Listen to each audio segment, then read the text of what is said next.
Halo, apa kabar? Anak-anak kelas 5 yang luar biasa.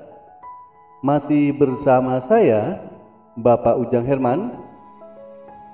Kali ini Bapak akan menjelaskan tentang pembelajaran tematik, yaitu tema 4, khusus muatan pelajaran Bahasa Indonesia KD 3.6. Untuk itu, kalian persiapkan diri, siapkan buku tematiknya, kemudian alat tulis yang diperlukan. Dan jangan lupa, sebelum pembelajaran dimulai, marilah kita berdoa menurut agama dan kepercayaan masing-masing.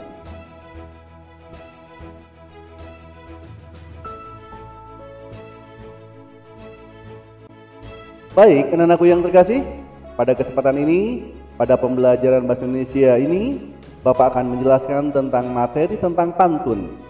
Apa itu pantun? Pantun adalah bentuk karya sastra yang terikat oleh aturan. Setiap bait pantun terdiri atas 4 baris atau larik. Setiap baris terdiri 8-12 suku kata. Baris pertama dan baris kedua merupakan sampiran, baris ketiga dan keempat merupakan isi pantun. Baik, kita rangkum, apa itu ciri-ciri pantun? Yang pertama, ciri pantun adalah bersajak ABAB. Dan yang kedua, satu bait terdiri dari 4 baris. Dan yang ketiga, setiap baris terdiri dari 8 sampai dengan 12 suku kata. Nah, pantun ini terdiri dari 2 bagian, yaitu sampiran merupakan kata-kata dalam 2 baris pertama atau baris ke-1 dan kedua di setiap bait. Dan yang kedua, ada isi, merupakan kata-kata dalam 2 baris terakhir atau baris ketiga dan keempat di setiap baris. Nah, di sini ada contoh pantun, yaitu yang berbunyi begini, ya. Saat malas tak bertenaga, cakep. Jangan diam seperti patung. Ayo kita berolahraga, bersepeda keliling gunung, ya. Nah, ini, ya. Ada baris ke-1, baris kedua dan baris ke-3 dan baris ke-4. Sajaknya diambil ujungnya. Yang baris ke-1 A, yang baris kedua G, baris ketiga A, yang baris keempat G. Maksud ABAB itu baris ke-1 dan baris ketiga sama, baris kedua dan baris keempat itu sama. Nah, bagaimana suku katanya? Yang dicontoh adalah 9 suku kata. Sedangkan syaratnya itu 8 sampai 12 terpenuhi, ya. Nah, kemudian di sini ada baris sampiran dan baris isi. Mana yang baris sampiran? Nah, baris sampirannya adalah baris ke-1 yang kedua berbunyi, saat malas tak bertenaga, jangan diam seperti patung. Nah, itu yang disebut baris sampiran. Kemudian yang ketiga dan baris keempat itu baris isi, ya, yang berbunyi, ayo kita berolahraga, bersepeda keliling gunung. Itu. Nah, dari situ kita identifikasi amanatnya apa, pesannya apa, ya, dari pantun tersebut yang sudah Bapak sebutkan di atas. Amanatnya atau pesannya adalah berolahraga merupakan salah satu kegiatan untuk menjaga kesehatan. Olahraga yang dapat dilakukan dengan berolahraga berbagai macam cara, misalnya bersepeda. Nah, bagaimana menentukan amanat dari suatu pantun akan Bapak bahas pada selanjutnya setelah materi ini, ya. Baik, kita akan lanjutkan. Nah, pantun ini terdiri dari berbagai macam. Nah, yang pertama digolongkan menjadi 3 sesuai dengan siklus kehidupan atau yang disebut usia, ya. Ada pantun apa saja? Ada pantun kanak-kanak, ada pantun muda, dan ada pantun tua. Kalau itu disesuaikan berdasarkan siklus kehidupan atau usia. Nah, Yang pertama akan kita bahas pantun kanak-kanak. Pantun kanak-kanak ini berisi tentang sukacita sesuai dengan kehidupan anak-anak ya. Jadi isinya sukacita. Mana contohnya? Nah, contohnya begini. Terbang rendah burung kutilang, hinggap di dahan sambil menoleh. Hatiku senang tiada kepala, ayah pulang membawa oleh-oleh ya. Nah, dilihat dari isi, siapa yang nggak senang sih kalau ayah kalau pulang itu membawa oleh-oleh? Nah itu adalah pantun kanak-kanak. Nah, kemudian pantun yang kedua ada pantun muda. Pantun muda berisi tentang perkembangan, entah itu pacaran ya. Nah itu dengan muda-mudinya ya. Nah, contohnya untuk pantun muda, hujan turun rintik-rintik, ada gubuk di tepi sawah. Wahai Dinda berwajah cantik, bolehkah Kanda main ke rumah, mau apel kali ya malam minggu. Nah ini pantun muda. Pantun muda ini berisi tentang perkembangan. Nah yang terakhir, untuk jenis pantun yang berdasarkan siklus kehidupan atau usia manusia adalah pantun tua. Nah biasanya pantun tua itu berisi tentang nasihat. Nah bagaimana contohnya? Nah kita simak ya, kita baca. Enak benar tinggal di Batu Jajar, segar udaranya indah dan permai. Anak sekolah rajinlah belajar, agar cita-cita kelak tercapai. Nah ini, jadi memberikan nasihat kepada seorang anak untuk seorang anak sekolah untuk rajin belajar. Supaya apa? Supaya cita-citanya dapat tercapai. Nah inilah 3 pantun yang berdasarkan siklus kehidupan atau usia manusia. Ada pantun kanak-kanak, pantun muda, dan pantun tua. Nah kemudian yang kedua itu berdasarkan isinya. Pantun itu dibedakan menjadi 4. Ada pantun jenaka, ada pantun nasihat, ada pantun teka-teki, ada pantun hiasan. Nah apa saja? Mari kita bahas yang pertama, yaitu pantun jenaka. Pantun jenaka adalah pantun yang berisi hal-hal lucu dan menarik. Ngakak ya kalau istilah sekarang, jadi pantun yang ngakak, pantun yang lucu dan menarik. Contohnya apa? Contoh begini. Kapal berlayar di Laut Jawa, nahkoda mengacukan jempol. Adik menangis lalu ketawa, melihat kakak masih ngompol. Masa kakak yang gede udah masih ngompol ya? Nah ini ya, itu lucu dan menarik. Nah maknanya apa? Maknanya adalah anak kecil yang tadinya menangis menjadi tertawa karena melihat kakaknya mengompol. Gitu maknanya. Jadi nanti kalian bagaimana menentukan makna dari pantun ini harus bisa ya. Kemudian yang kedua ada pantun nasihat. Pantun nasihat ini adalah pantun yang berisi nasihat dengan tujuan mendidik dan memberikan nasihat moral, budi pekerti dan lainnya. Ya, kepada siapa? Ya mungkin kepada anaknya, kepada saudara-saudaranya. Ya, ini pantun nasihat. Nah, bagaimana salah satu contohnya? Kita ambil contoh seperti ini. Pantunnya begini. Merah muda baju si bibi, di tangan ada bayam seikat. Masalah warga datang bertubi, berkumpullah untuk mufakat. Ya. Nah, apa sih maknanya dari pantun ini? Maknanya adalah setiap manusia hendaknya menyisakan waktu untuk berkumpul bersama warga kampungnya, berkumpul untuk membicarakan masalah bersama sehingga mencapai mufakat.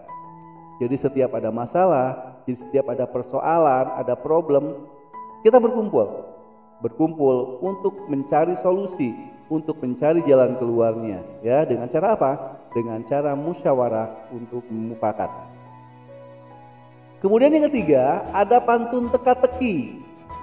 Apa itu pantun teka-teki? Pantun yang berisikan teka-teki dan pendengar atau pembaca diberi kesempatan untuk menjawab atau membalas teka-teki pantun tersebut. Ya. Jadi ada teka-teki, ada pertanyaannya. Jadi pantun itu berisi pertanyaan yang harus dijawab oleh pendengarnya. Contohnya begini. Ari menari sampur melebar, tersenyum ceria, semua terhibur. Berbadan besar, telinganya lebar, hidungnya panjang, suka menyembur. Nah, kira-kira binatang apa ya kayak gitu? Nah, maknanya adalah binatang yang berbadan besar, telinga lebar, hidung panjang, suka menyembur adalah seekor gajah. Jadi di ujungnya ada satu pertanyaan, ya, pertanyaan yang harus dijawab oleh para pendengarnya, begitu ya. Maka itu yang disebut pantun teka-teki. Pantun yang keempat ada yang disebut pantun kiasan atau pantun yang berisi perumpamaan atau ibarat. Biasanya digunakan untuk menyampaikan suatu hal secara tersirat. Jadi menyampaikan secara sembunyi-sembunyi, secara malu-malu. Ya, contohnya begini. Diam lisan banyak merenung, lompat tinggi anak tupai, rendah hati memeluk gunung, apa daya tangan tak sampai. Nah, kira-kira maknanya apa ya? Maknanya memiliki keinginan yang sangat besar, namun sangat mustahil untuk tercapai. Nah, itulah keempat jenis pantun berdasarkan isinya. Ada pantun jenaka, pantun nasihat, pantun teka-teki, dan pantun kiasan. Nah, tadi disampaikan bahwa setelah pantun ada amanat atau pesan yang muncul, apa yang tersirat dalam pantun tersebut. Nah, sekarang bagaimana sih caranya menentukan atau pesan amanat pantun tersebut? Nah, gini caranya. Yang pertama, baca dulu isi pantunnya. Nah, isi pantun kalian sudah tahu bahwa baris keberapa? Nah, itu baris ketiga dan baris keempat. Dibaca itunya, dipahami, ya. Jadi baca isi pantunnya. Yang kedua, pahami isi pantun tersebut. Apa ya kata kalimatnya? Baris ketiga dan baris keempat kamu pahami, ya. Dan yang ketiga, menentukan pesan sesuai dengan isi pantun dengan bahasa sendiri. Nah, itu bagaimana cara menentukan pesan atau amanat pantun yang ada dalam pantun tersebut. Ya, itu caranya. Contoh begini. Kita punya pantun seperti ini. Menyeberang sungai naik rakit, bersama-sama tanpa batas dan sekat. Agar terhindar dari penyakit, ayo lakukan pola hidup sehat. Nah, di sini lihat, ya, dari pantun ini di situ ada 4 baris, mana yang disebut isi. Nah, begitu. Jadi paham ya? Jadi yang isi itu adalah baris ketiga dan 4. Kalimatnya apa? Agar terhindar dari penyakit, ayo lakukan pola hidup sehat. Begitu. Nah, sekarang kita maknanya apa? Kita harus menjaga kesehatan tubuh untuk menghindari penyakit. Salah satu cara menghindari penyakit dengan cara melakukan pola hidup sehat. Misalnya menjaga pola makan, pola makanan sehat, dan olahraga teratur. Begitu maknanya, makna pantun yang ada di atas, ya. Nah, sekarang kita sering mendengar ada yang disebut syair. Nah, apakah sama dengan pantun? Nah, kita lihat ada beberapa persamaan dan perbedaan, ya. Perbedaan dan persamaan pantun dan syair. Dilihat dari jumlah barisnya sama. Jumlah barisnya dua-duanya itu pantun dan syair 4, betul, ya. Kemudian yang kedua, jumlah suku katanya bagaimana? Sama. Jumlah suku katanya yaitu 8 sampai 12 suku kata. Yang ketiga, sajaknya bagaimana? Nah, di sini ada perbedaan, ya. Kalau pantun itu sajaknya ABAB, kalau syair itu AAA, semua sama, ya. Semua sama. Nah, kemudian di mana letak isinya? Kalau pantun kan baris ketiga dan keempat, sedangkan syair itu adalah semua baris berisi pantun. Berisi ini isinya, ya. Kalau di syair, kalau di pantun itu ada sampirannya, baris ke-1, kedua, sedangkan ketiga dan keempat adalah isinya. Nah, di syair tidak ada yang namanya sampiran, ya. Nah, itu perbedaan antara persamaan dan perbedaan antara pantun dan syair. Nah, ini kita analisa, ya. Kita identifikasi. Ada pantun begini. Memang indah bunga selasih, selasih bunga tanpa getah. Lingkungan asri juga bersih, belajarnya nyaman, hatinya betah. Oke, ya. Nah, berdasarkan pantun di atas dapat dijelaskan sebagai berikut. Pantun memiliki satu bait yang terdiri dari 4 baris, betul ya? Itu identifikasinya. Suku kata pada setiap baris secara berurutan berjumlah 9. Memang indah bunga selasih, 9 suku kata. Selasih bunga tanpa getah, 9 juga. Kemudian yang ketiga, lingkungan asri juga bersih, 10. Dan yang terakhir, belajarnya nyaman, hatinya betah, 11 suku kata, ya. Yang ketiga, setiap baris terdiri dari 4 kata. Setiap baris dari 4 kata. 1, 2, 3, 4. Memang indah bunga selasih. Selasih bunga tanpa getah. 4 kata, 4 kata, ya. Kemudian 4, baris yang menunjukkan sampiran. Memang indah itu, ya. Bunga selasih, selasih bunga tanpa getah, itu sampiran. Baris ke-1 dan kedua. Bagaimana isinya? Isinya lingkungan asli juga bersih, belajarnya nyaman, hatinya betah. Itu baris isi. Bagaimana pantunnya, sajaknya? Yaitu ABAB, ya. I dengan I, A dengan A. Baris ke-1 dengan baris ketiga I.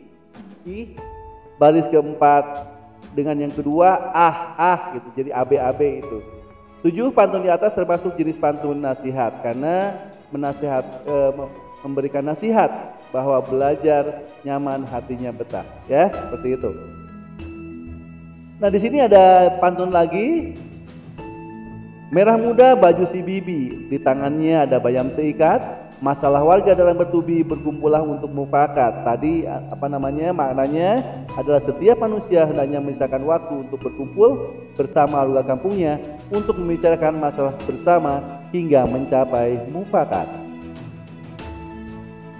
Nah, pantun yang disajikan dalam sebuah prosesi pernikahan termasuk jenis pantun tua. Biasanya kalau misalkan mau menerima pengantin, apalagi misalkan di Betawi, Bapak sering lihat, kalian mungkin sering lihat, ya, berbalas pantun dulu di situ, ya, berbalas pantun dulu. Nah, itu yang disebut pantun tua. Kenapa disebut pantun tua? Karena pantun yang berhubungan dengan orang tua. Biasanya pantun tua berisi tentang adat, budaya, agama, dan nasihat. Karena pantun tersebut disajikan dalam prosesi pernikahan yang merupakan adat dan budaya suatu daerah. Pantun berfungsi untuk mengungkapkan maksud dan pikiran secara tidak langsung. Oleh karena itu, pantun biasanya mengandung pesan atau amanat pun dapat dipahami dari maksud pantun. Mungkin itu saja yang bisa Bapak sampaikan. Semoga dapat bermanfaat apa yang sudah Bapak sampaikan hari ini. Sekian, terima kasih atas perhatiannya dan selamat belajar.